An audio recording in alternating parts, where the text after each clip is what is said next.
कैसा रहा मेरा किन्नर समाज से लेकर माँ कालका चौखट तक का सफ़र।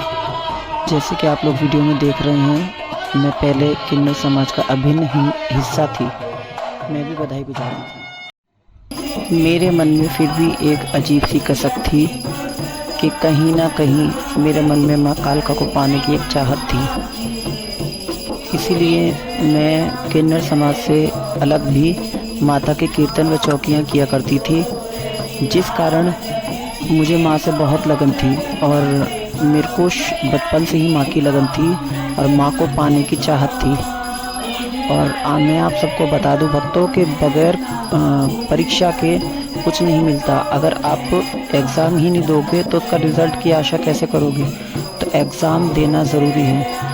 ऐसे ही कोई भी देवी देवता अगर आपकी परीक्षा लेता है तो घबराना नहीं चाहिए। मैंने अपनी परीक्षा 20 से 25 साल दी है। माँ हमेशा से मेरे साथ थी, मेरे सारे काम करे माँ ने, मुझे संभाला माँ ने।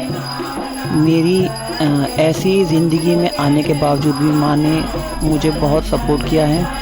और माँ कालका वो आदिशक्ति, वो परम शक्ति अपने बच्चों को कभी हारने नहीं देती। जैसे कि मैं कहीं ना कहीं अपने अकेलेपन को लेकर, अपने आप को लेकर अगर थोड़ी सी भी चिंता में होती थी तो माँ के फेस की, माँ के मूरत को देखते ही मुझे अचानक से ही अपने आप को हल्का फील होने लगता था और लगता था कि हाँ, माँ मेरे साथ है। देखिए, आपके साथ सब होते हैं, मगर जब आपको परेशान होते हैं, दुखी होते हैं, तो उस समय में आपको उसी की याद आती है जो आपके सबसे दिल के करीब होता है। और ऐसे में चाहे वो आपका इष्ट हो, चाहे वो आपके मम्मी पापा हों या भाई बहन, अदर कोई भी। तो इसीलिए मैं कभी भी परेशान होती थी तो मैं माँ कालका के आगे शिकायत किया करती थी, उनसे अरदास किया करती थी और प्रार्थना किया करती थी कि माँ, मैं तेरे होने के बावजूद भी इतनी अकेली क्यों हूँ? तो माँ मुझे कोई ना कोई साइन ज़रूर दिया करती थी। जैसे कि अब मैं आपके सामने हूँ तो ये माँ की ही कृपा है कि माँ ने मेरी वो परीक्षा जो है, उस परीक्षा में मैं पास हुई और माँ मुझे मिली। और इसका सबसे बड़ा जो कारण है वो ये है कि माँ जब परीक्षा लेती है तो बच्चों को ना परीक्षा में मतलब ज़रा सा भी ना शक नहीं होना चाहिए।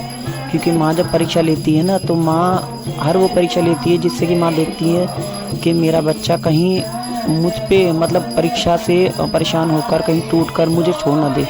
तो देखिए, जब आप ज्वेलर्स पे जाते हैं, सुनार पे जाते हैं, तो वो भी अगर आप कोई भी आकार देते हैं, रिंग बनवाते हैं, ज्वेलरी बनवाते हैं, सेट बनवाते हैं, ईयरिंग बनवाते हैं, तो वो भी जैसी बात है सोने को तपा कर, पिघला कर, उसे ठोक पीट के अच्छी तरह मजबूत करके जब ही उसे आकार दे के आपकी डिज़ाइन की ज्वेलरी तैयार करता है। ऐसे ही माँ अपने बच्चे को पहले परीक्षा में परखती है, क्योंकि ये कालका है, काल से भी परे, महाकाल की महाकाली है, इसलिए अपने बच्चों को ये आजमाती है और इसका हक भी है।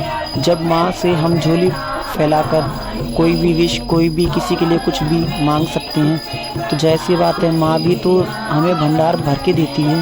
हमारे मांगने से पहले, हमारी जुबान खोलने से पहले हमारे मन की हर एक बात वो माँ जानती है। तो जैसी बात है, माँ भी तो हमारी परीक्षा लेगी ना, कि कहीं ये भटक तो ना जाए, कहीं इसके मन में लालच ना आए।